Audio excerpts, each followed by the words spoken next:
Hi friends, let's study ISP 98 Rule 5.02 and 5.03 today. 5.02 Statement of grounds for dishonour means on what grounds do you dishonour?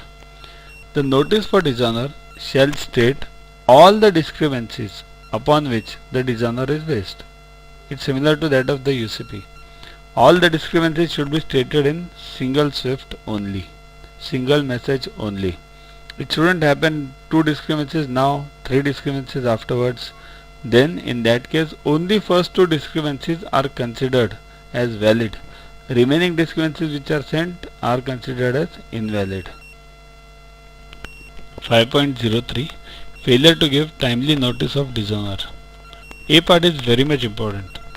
Failure to give notice of discrepancy in a notice of dishonour within the time and the means specified in the standby or these rules precludes assertion of that discrepancy in any document containing the discrepancy that is retained or represented.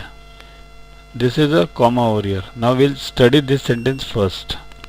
For example, say BL is presented under standby and you point out 3 discrepancies in that BL, but do not point out chipped on board not present.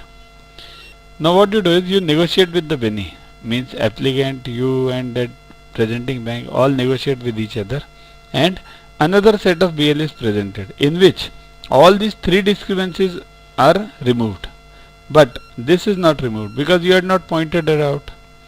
Now you cannot point out this discrepancy now because you had not pointed out earlier. That is the meaning of this clause. Okay, so let's move ahead. So the sentence remains as, but does not preclude assertion of that discrepancy in any different presentation under the same or a separate standby. That is quite common logic. It means you cannot mix 2 presentations with each other. It further means if a discrepancy is not pointed out in a presentation, for example this one, in this discrepancy is not pointed out, so you cannot point out in that same BL represented. But if there is separate presentation required under the same standby or a separate standby with the same Benny, with the same presenting bank, then we have every right to point this discrepancy again in that BL. It means in the same presentation, if the BL or any document is represented, you cannot point it out. But if the presentation is changed, then altogether these 2 things are separate. They have no relationship with each other. That's totally a fresh presentation that's to be looked into with fresh view. B part is of 5.03 Failure to give notice of dishonour or acceptance or acknowledgement that a deferred payment undertaking has been incurred obligates the issuer to pay at maturity. It's quite simple.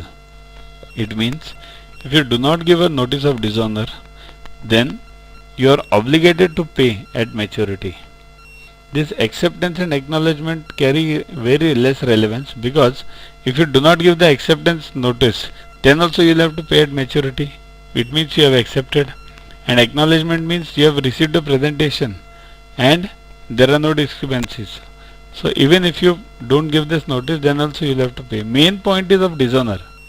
If you don't give a dishonour notice within a specified period and as per the rules, then you are obligated to pay at maturity, whether it is discrement documents or it is clean documents. So that's it regarding ISP 98 rule 5.02 and 5.03.